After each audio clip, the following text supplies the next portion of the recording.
चीज के बारे में मुझे बात करनी है, लेकिन लास्ट में बात करनी थी जब आप पेपर के आसपास जाओगे, लेकिन कोई नहीं, 2-4 मिनट का समय भी दे सकता है, ऐसे कोई दिक्कत की बात नहीं है। 180 क्वेश्चन आपके आएंगे, चाहे 180 में है, चाहे यूपीपीसीएल का पेपर हो, चाहे यूपीसीएल का, चाहे कोई भी पेपर हो, वो उस हिसाब से मैनेज करना। यहां मैं आयोग के पेपर को मान के कर रहा हूं, लेकिन तुम कोई सा भी पेपर हो, हर पेपर को करने का तरीका यही होता है। 180 क्वेश्चन आए, एक तो हमेशा पेपर में अपनी घड़ी लेकर जानी है, हमेशा घड़ी हमेशा लेकर जाओ, घड़ी की बड़ी महत्ता होती है पेपर में। आजकल कंपटीशन का टाइम है, समय की कीमत है, तो घड़ी की बड़ी महत्ता होती है। जब आप 180 क्वेश्चन का पेपर सोल्व करने जाओगे, हमेशा एक चीज जान लो, एक चीज हमेशा जान लो, आप जब पेपर सोल्व करोगे तो ये बात आपके पेपर निकालने के लिए जरूरी है, उस पेपर में सफलता पाने के लिए ये बात जरूरी है कि आप लास्ट क्वेश्चन तक पहुंचो, कि आप लास्ट क्वेश्चन तक पहुंचो। अगर आप लास्ट क्वेश्चन तक नहीं पहुंचे तो यकीन मानना आपका पेपर निकलने के चांस बहुत कम हो जाएंगे। बिल्कुल, हमेशा ये माइंड सेट हमेशा रखना। अगर आपको पेपर सोल्व करना, पेपर निकालना है, तो आपकी हमेशा अप्रोच होनी चाहिए कि आपको लास्ट क्वेश्चन तक हर हालत में पहुंचना है।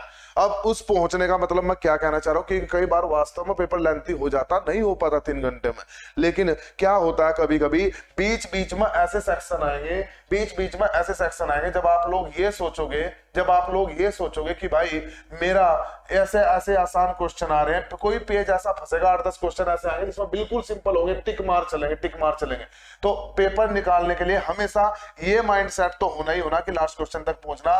रही बात इस पेपर को सोल्व करने की, तो जिस तरह से मैं अपना अगर बात करूं, जब भी मैं कभी एग्जाम देने जाता, आजकल तो खैर मैं एग्जाम देता नहीं, लेकिन जब मैं एग्जाम देता था तो मेरा हमेशा रूल होता था, मैं जब पहला राउंड, अगर मेरा 3 घंटे का पेपर है ना, अगर मेरा 3 आवर का पेपर है, तो मेरा अप्रोच जो रहेगा 1 घंटा 45 मिनट, 1 घंटा 45 मिनट में मुझे लास्ट क्वेश्चन पर पहुंचना। अगर मेरा 3 घंटे का पेपर है तो इतने में पहुंचना। हाँ, अगर 2 घंटे का पेपर होगा तो ये टारगेट हो सकता है मैं 1 घंटा 10 मिनट का रखूं। अगर 2 घंटे का पेपर होगा तो 1 घंटा 10 मिनट, 3 घंटे का पेपर है तो 1 घंटा 45 मिनट। अगर 2 आवर का पेपर होगा तो 2 आवर के पेपर में मैं पहला राउंड जो लूंगा वो लूंगा 1 घंटा 10 मिनट का भाई।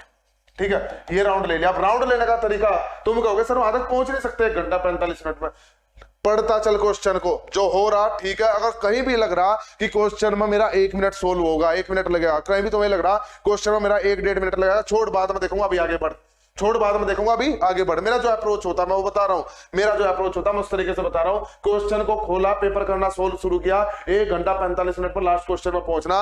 बीच में चाहे मैं 10 क्वेश्चन छोड़ दूं, बीच में चाहे मैं 20 क्वेश्चन छोड़ दूं, बीच में चाहे मैं 40 क्वेश्चन छोड़ दूं, लेकिन अभी पहले राउंड में मुझे वे क्वेश्चन करने जो फटाफट होते जा रहे हैं, लास्ट तक पहुंचना 1 घंटा 45 मिनट में हर हालत में।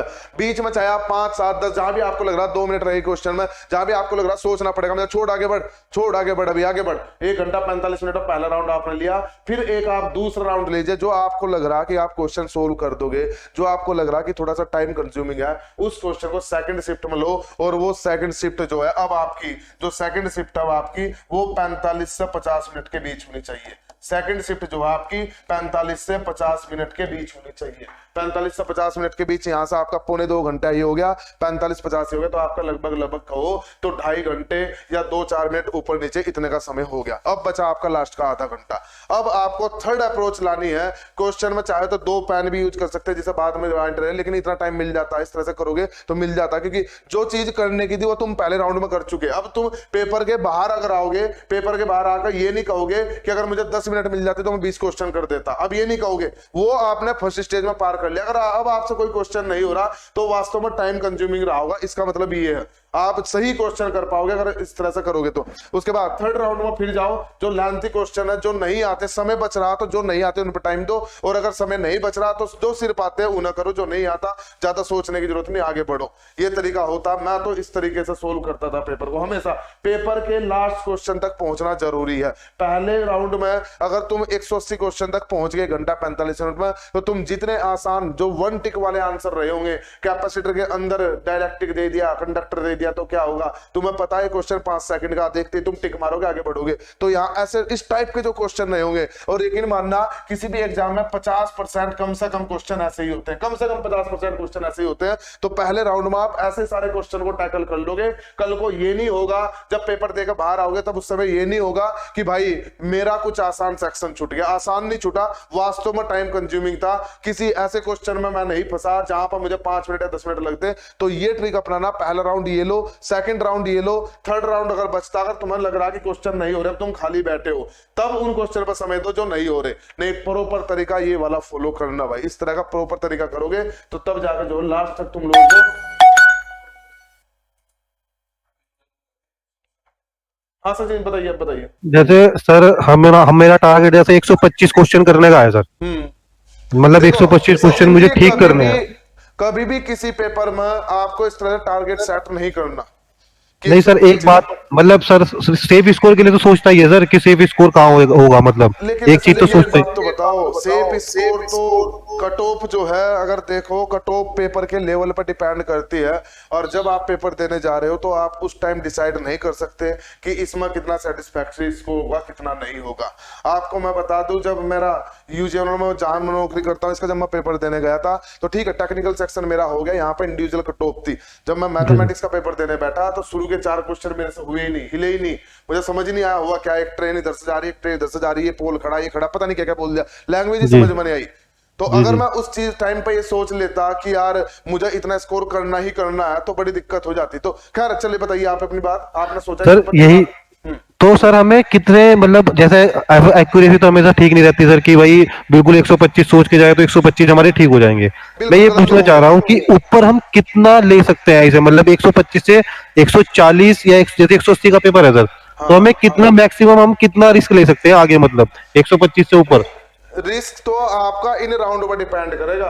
अगर आप इस राउंड में जाकर खाली होगे ना, इस राउंड के बाद आपको लग रहा है कि आप खाली होगे पेपर में, तो इसका मतलब आप कहीं ना कहीं पीछे हो। अब रिस्क लो। रिस्क जब लिया जाता है जब आपको लगे कि मेरे कुछ चांस ही नहीं है, रिस्क लेना ही नहीं, क्योंकि अगर आप तुक्के मारने पे जाओगे, तुक्के मार का ओवरऑल रिजल्ट नीचे ही जाता, कभी भी प्लस में नहीं जाता, कभी भी प्लस में नहीं जाता अगर आप तुक्के मारने वाली बात पाओगे। होता क्या है सचिन जी, इस तरह से राउंड अगर आप लोगे, आपके पास समय ही नहीं बचेगा। आप 125 छोड़ो, अगर आपकी पढ़ाई ठीक हुई है, अगर आपकी पढ़ाई ठीक हुई है और ये तरीका आपने अपनाया, तो यकीन मानना आप कहीं ना कहीं बहुत ऊपर हो, पहले ही आप बहुत ऊपर हो। अगर मान लो आप सोचोगे कि मुझे 125 से 140 करने, मुझे नहीं करने भाई 125-40, मुझे जितना आता, मेरा अप्रोच ही होना चाहिए, मुझे जितना आता है ना उतना मेरा डिलीवर हो जाए बस।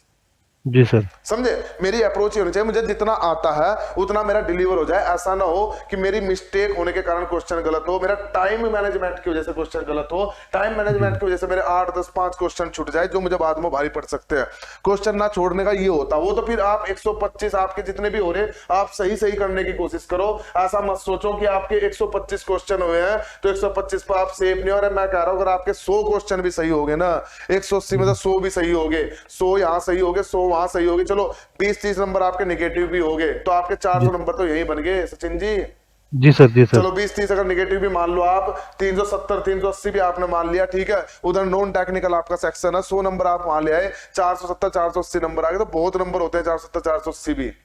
जी सर, जी सर, ठीक ठीक। तो ऐसा नहीं सोचना कि 125 140, ऐसा नहीं सोचना, ठीक है। आपको बस ये डिलीवर करना है। अगर आप इन स्टेज में सही चल रहे हो, यहां तक आप बिजी हो, यहां तक आप बिजी हो, इसका मतलब आपको चीजें सही आती थी, आपको चीजें सही आती थी, आपने मैनेजमेंट भी सही किया, चीजें भी सही आती है। आप इस स्टेज के बाद खाली बैठ के जाकर कुछ हो ही नहीं रहा, तो इसका मतलब आप कहीं ना कहीं अब पीछे हो भाई। ये 3 स्टेज डिसाइड कर देती है मेरी, ठीक है। लेकिन ये अपनाओगे तो कभी भी हो सकता है। देखो कुछ क्वेश्चन ऐसा आएगा, मान लो सपोज करो कोई एक 5 मिनट वाला क्वेश्चन है जो 5 मिनट ले रहा, 5 मिनट ले रहा, चलो 3 मिनट ले रहा, लेकिन कुछ एक आध हो जाते हैं जो 5 मिनट भी ले सकता है, तो बेटर है ना उस क्वेश्चन को आप छोड़ो। वो क्वेश्चन कैसे डिसाइड करोगे आप छोड़ना, वो यहीं से डिसाइड करोगे। यस सर, यहीं से डिसाइड होगा सर, यहाँ से डिसाइड होगा, वो छोड़ना है भाई। नहीं है समय क्यों दूंगा 5 मिनट के लिए, 5 मिनट में तो इस रेंज के मैं 20 क्वेश्चन करूंगा, 1 नंबर छोड़, ठीक है। तो ये वाला तरीका अपनाना चाहिए, ठीक है।